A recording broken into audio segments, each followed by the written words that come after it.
చట్టం ఎవరికి చుట్టం కాదంటారు. కానీ కొన్ని సందర్భాల్లో ఇదే చట్టం అందరికీ చుట్టంలా కూడా కొన్ని సందర్భాల్లో వ్యవహరించే అవకాశం ఉందా? రాజకీయంగా ఇది అవును కాదు అని చెప్పలేము. ఆయా పరిస్థితులను బట్టి జరగాల్సినవి జరుగుతూనే ఉంటాయి. తాజాగా సీనియర్ ఐపీఎస్ అధికారి ఆంధ్రప్రదేశ్ రాష్ట్రంలో పివి సునీల్ కుమార్ గురించి మనందరికీ తెలిసిందే.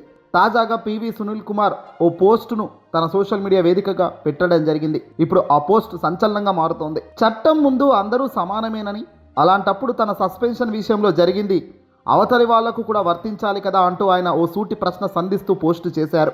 మాజీ నర్సాపురం ఎంపీ, ప్రస్తుత Andhra Pradesh assembly deputy speaker Raghurama Krishnamraju కస్టడీలో హింసకు గురయ్యారనే ఆరోపణలు వచ్చిన సంగతి మనకు తెలిసిందే. జగన్మోహన్ రెడ్డి గారి హయాంలో వైఎస్ఆర్సీపీ పార్టీ అధికారంలో ఉన్నప్పుడు రఘురామకృష్ణంరాజును కొట్టారని ఆరోపణలు ఉన్నాయి. ఈ కేసుల్లో అప్పటి సిఐడి అదనపు డీఐజీపీగా ఉన్న పివి సునీల్ కుమార్ ఆరోపణలు ఎదుర్కొంటున్నారు. ఈ క్రమంలో ఆయన్ను సస్పెండ్ చేసి విచారణకు కూడా పిలిచారు.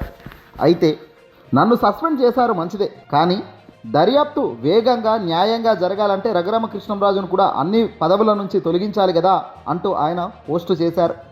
ఒకరిని సస్పెండ్ చేసి మరొకరిని పదవిలో కొనసాగించడం అన్యాయమని, రఘురామకృష్ణంరాజు పదవిలో ఉంటే దర్యాప్తు ప్రభావితం అవుతుందని, సిబిఐ దర్యాప్తు సక్రమంగా జరగడానికి రఘురామకృష్ణంరాజు గారిని పదవిలో నుంచి తొలగించాలని, తద్వారా చట్టం అందరికీ సమానమనే మెసేజ్ ప్రజల్లోకి గట్టిగా వెళ్తుందనేది నా కోరిక అంటూ ఈ మేరకు సోషల్ మీడియాలో ఆయన సంచలన పోస్టు పెట్టేశారు. దీంతో ఇప్పుడు అందరూ కూడా షాక్ అవుతున్నారు. వాస్తవానికి ఆయన అన్నది కరెక్టా కాదా అన్నది ఇప్పుడు చర్చించుకుందాం. వాస్తవానికి పివి సునీల్ ఇక్కడ అప్పటి సిఐడి అదనపు డీజీపీగా ఉన్న విషయం తెలిసిందే. రఘురామకృష్ణంరాజు గారిని అరెస్ట్ చేసినప్పుడు చాలా విపరీతంగా టార్చర్ చేశారని, కొట్టారని సాక్షాత్తు చంద్రబాబు అసెంబ్లీ సాక్షిగా కూడా చెప్పుకొచ్చారు.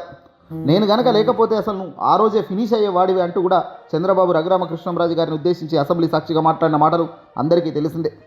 ఇక్కడ రఘురామకృష్ణంరాజు గారు ఉన్నతమైన శిఖరంలో ఉన్నారు. ప్రస్తుతం అసెంబ్లీ డిప్యూటీ స్పీకర్ హోదాలో ఆయన ఉన్నారు. అయితే మరి అలాంటి పరిస్థితుల్లో ఉన్నప్పుడు కేసులో ఉన్న వ్యక్తులను ప్రభావితం చేయడం అవుతుంది కదా. తనపై నమోదైన కేసులు, తనపై జరుగుతున్న విచారణకు సంబంధించి న్యాయంగా ధర్మంగా జరుగుతుందని ఎలా అనుకుంటాను? ఖచ్చితంగా ఆయన పదవుల నుంచి తొలగించి న్యాయపరంగా, ధర్మం పరంగా చట్టం ముందు అందరూ ఒకటే అనే మెసేజ్ ప్రజల్లోకి వెళ్ళేలా ఈ చర్యలు తీసుకొని ఉండి ఇక్కడ దర్యాప్తు చేస్తే ఇంకా నిజాయితీ ఉంటుందని కూడా ఇక్కడ సునీల్ కుమార్ చాలా విప్లవాత్మకంగా చెప్పుకొచ్చారు. నన్ను సస్పెండ్ చేశారు కదా, మంచిదే. దర్యాప్తు న్యాయంగా జరగాలంటే రఘురామకృష్ణంరాజు గారిని కూడా పదవుల నుంచి తీసేయాలి. ఆయన ఉన్నతమైన పదవిలో ఉన్నాడు. పదవిలో ఉన్నప్పుడు ఖచ్చితంగా కేసుకు సంబంధించి దర్యాప్తు విషయంలో ప్రభావితం అవుతుంది. ఎందుకంటే రాజకీయాల్లో రాజ్యాంగానికి ప్రభావితం చేసే ఒక గొప్ప పొజిషన్లో తాను ఉన్నప్పుడు కేసు సజావుగా సాగుతుందా, లేదంటే తాను చెప్పిన కనుసన్నల్లో జరుగుతుందా అన్నది కూడా ఆలోచించాలి. ఏదేమైనప్పటికీ కూడా రఘురామకృష్ణంరాజు గారిని ఆ రోజు అరెస్ట్ ఎందుకు చేశారు?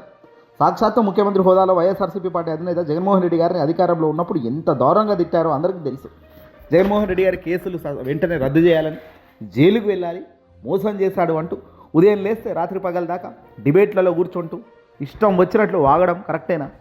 అలా వాగినందుకు గాను వాళ్లకు కేసులు పెట్టారు. కేసులు పెట్టి ఆయన్ను విచారించారు. కానీ ఇక్కడ కొట్టారు అనేదానికి ప్రూఫ్ పర్ఫెక్ట్గా లేకపోయినప్పటికీ కొట్టారు అంటూ రఘురామకృష్ణంరాజు దాన్ని చాలా హైలైట్గా, సానుభూతిగా చిత్రీకరించే ప్రయత్నం చేశారు. ఏదేమైనప్పటికీ కూడా జరగాల్సింది జరిగిందనుకుంటే ఇప్పుడు మాత్రం రివర్స్లో రఘురామకృష్ణంరాజు గారు ఉన్నతమైన పొజిషన్లో ఉండడం, కేసు ప్రభావితం చేస్తున్నారనే ఆరోపణలు పివి సునీల్ గారు డైరెక్ట్గా ఇండైరెక్ట్గా చేస్తుండడం విశేషం. ఏదేమైనా నన్ను ఎలా సస్పెండ్ చేస్తారో ఆయన కూడా అలా సస్పెండ్ చేయండి. న్యాయబద్ధంగా, ధర్మబద్ధంగా దర్యాప్తును కొనసాగించండి. ఆయనేమో పొజిషన్లో ఉంటారట, ఇతరులేమో ఉన్న పొజిషన్లు ఊడవీకి ఇబ్బంది పెడతారా? ఇది కరెక్ట్ కాదు.